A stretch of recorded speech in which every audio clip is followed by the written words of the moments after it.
He was called a saint, a freedom fighter, and the father of India. Mahatma Gandhi, the man whose message of peace inspired the world. From India to America, his name is spoken with respect and reverence. But across parts of Africa, that same name is met with anger, controversy, and rejection. In recent years, Gandhi statues have been torn down, defaced, and even burned, with many Africans calling him a racist and a sellout. So, what went wrong? Why do some Africans see Gandhi not as a hero, but as a symbol of hypocrisy? To understand this, we have to go back to where it all began, to the young boy from India who would one day change the world and, at the same time, divide it. This is the untold story of Mahatma Gandhi, his rise, his time in Africa, and the dark shadow of racism that still haunts his legacy today. Mohandas Karamchand Gandhi was born on October 2, 1869, in Porbandar, a small coastal town in what is now the Indian state of Gujarat. He was born into a modest but respected family. His father, Karamchand Gandhi, served as a government official, a man of strong moral principles. His mother, Putlabai, was deeply religious, and her devotion to prayer, fasting, and compassion would leave a lasting mark on young Gandhi's soul. As a child, Gandhi was shy and quiet. He wasn't known for brilliance in school. In fact, he often struggled with his studies. But what he lacked in confidence, he made up for with curiosity and a strong sense of right and wrong. He grew up surrounded by stories from the Hindu scriptures, tales of truth, nonviolence, and justice. These teachings would later become the foundation of his philosophy. At the age of 13, Gandhi was married to Kasturba, a girl of the same age, a common practice in India at the time. Their early marriage was filled with struggles, misunderstandings, and the kind of challenges that shaped Gandhi's views on family and discipline. Years later, as a young man of 18, Gandhi left India to study law in London, England. It was his first time outside of his homeland. In London, he faced the cultural shock of Western life, from food to clothing to religion. He tried to fit in, wearing suits and ties, attending English lessons, and even taking dancing classes. But underneath all that, Gandhi was searching for something deeper, a moral compass to guide his life. During his time in London, he read extensively about religion, philosophy, and ethics. He studied the Bible, the Bhagavad Gita, and the teachings of great thinkers like Tolstoy. These years shaped him, turning a shy young man into someone who began to see the world beyond race and class. Or so it seemed. After finishing his studies in 1891, Gandhi returned to India as a qualified lawyer. But success didn't come easily. He struggled to find clients and confidence in the courtroom. His career seemed stuck, until one day, an opportunity arrived that would change everything. Mohandas Karamchand Gandhi was born on October 2, 1869, in Porbandar, a small coastal town in what is now the Indian state of Gujarat. He was born into a modest but respected family. His father, Karamchand Gandhi, served as a government official, a man of strong moral principles. His mother, Putlabai, was deeply religious, and her devotion to prayer, fasting, and compassion would leave a lasting mark on young Gandhi's soul. As a child, Gandhi was shy and quiet. He wasn't known for brilliance in school. In fact, he often struggled with his studies. But what he lacked in confidence, he made up for with curiosity and a strong sense of right and wrong. He grew up surrounded by stories from the Hindu scriptures, tales of truth, nonviolence, and justice. These teachings would later become the foundation of his philosophy. At the age of 13, Gandhi was married to Kasturba, a girl of the same age, a common practice in India at the time. Their early marriage was filled with struggles, misunderstandings, and the kind of challenges that shaped Gandhi's views on family and discipline. Years later, as a young man of 18, Gandhi left India to study law in London, England. It was his first time outside of his homeland. In London, he faced the cultural shock of Western life, from food to clothing to religion. He tried to fit in, wearing suits and ties, attending English lessons, and even taking dancing classes. But underneath all that, Gandhi was searching for something deeper, a moral compass to guide his life. During his time in London, He read extensively about religion, philosophy, and ethics. He studied the Bible, the Bhagavad Gita, and the teachings of great thinkers like Tolstoy. These years shaped him, turning a shy young man into someone who began to see the world beyond race and class. Or so it seemed. After finishing his studies in 1891, Gandhi returned to India as a qualified lawyer. But success didn't come easily. He struggled to find clients and confidence in the courtroom. His career seemed stuck, until one day, an opportunity arrived that would change everything. When Gandhi arrived in South Africa in 1893, the country was already a land divided by color. The white Europeans ruled over everything: the land, the economy, and the people. The native Africans lived under brutal conditions, stripped of their land and dignity, while the Indians, many of whom were brought in by the British as traders or laborers, were treated as slightly better, yet still considered inferior. It was in this world that Gandhi found himself, a young, ambitious lawyer determined to prove himself. He had come to work for an Indian firm in the coastal region of Natal, hoping to spend just a year in Africa before returning home. But that 1 year turned into more than 2 decades, and in that time, Gandhi's life and ideas would be transformed forever. The moment that changed him came only days after he arrived. While traveling on a train from Durban to Pretoria, Gandhi bought a first-class ticket. Yet, when a white passenger objected to sharing the compartment with him, Gandhi was ordered to move to third class. When he refused, he was thrown off the train in the cold night air at a station called Pietermaritzburg. Sitting alone on the platform, humiliated and shivering, Gandhi made a vow that he would fight against the injustice of racial discrimination. That night would become one of the most famous turning points in his life, the moment the lawyer from India began to transform into a global figure of resistance. But there is another side to that story, one that history books rarely mention.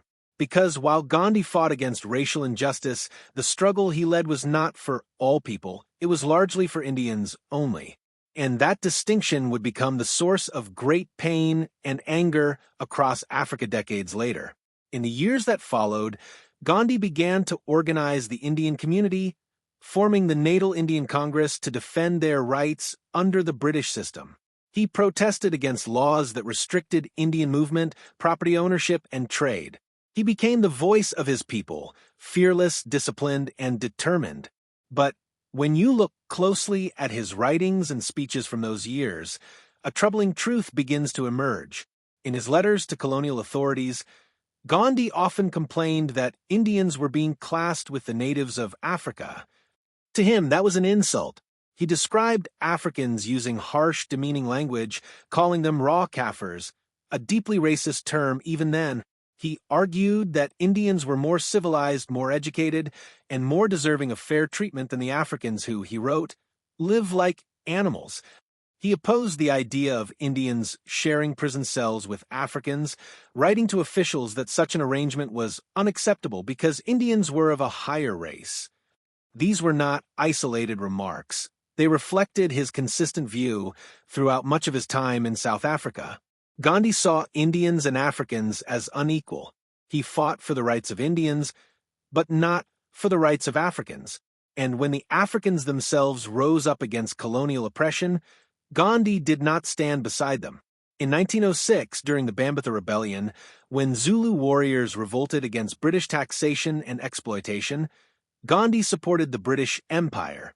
He helped organize an Indian volunteer corps to assist British troops, serving on the side of the oppressors rather than the oppressed. To many Africans, this remains one of the deepest wounds of his legacy. How could the man who would later become a symbol of justice and equality stand with the colonizers against their own people? How could someone who preached nonviolence to the world have been silent about the violence that was destroying Africa? For more than 20 years, Gandhi lived on African soil. He built movements, wrote letters, and refined his philosophy of satyagraha, the power of nonviolent resistance. But in all that time, he never once campaigned for the rights of Black Africans. His world, his struggle, and his compassion seemed to stop at the boundary of his own race. When he finally returned to India in 1915, Gandhi was already a respected leader. In his homeland, he became the face of the independence movement, the man who would challenge the mighty British Empire with nothing but peace and moral power. The world saw him as a saint, a prophet of truth, a man who changed history through kindness. But in Africa, memories of his early years never faded. Decades later, as African nations won independence and began to write their own histories, people started to look back, not through the eyes of colonial textbooks, but through their own. They began to ask hard questions about Gandhi's time among them. And when they read his words and examined his actions, they found not the hero they were told to admire, but a man whose fight for justice had excluded them entirely. By the 21st century, that buried resentment erupted into protest. In 2015, at the University of Ghana, students and professors launched a campaign to remove a statue of Gandhi that had been donated by the Indian government. The statue was meant to symbolize friendship between the two nations, but to many Africans, it felt like an insult, a painful reminder of the racist remarks Gandhi had made about their ancestors. Their petition was simple and powerful. Gandhi was a racist. He said Indians were superior to Africans. We cannot honor a man who looked down on us. After months of pressure, the government quietly removed the statue from campus grounds. That same year, in South Africa, protesters defaced a statue of Gandhi in Johannesburg with red paint and graffiti that read, "Racist Gandhi." And in Malawi, plans to erect a new Gandhi statue sparked demonstrations, forcing the government to suspend the project.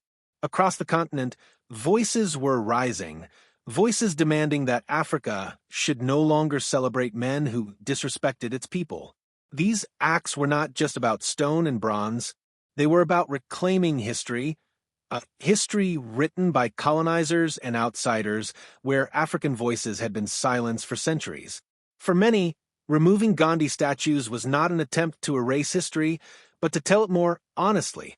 Still, the debate continues. Some argue that Gandhi changed over time, that the young man who arrived in Africa full of prejudice later evolved into a man of compassion and equality. They say that he was a product of his time, that the racism he displayed was common among people living under empire, and that his later teachings prove he grew beyond it. But others disagree. They say that while Gandhi may have changed his message, the scars of his words in Africa cannot be erased.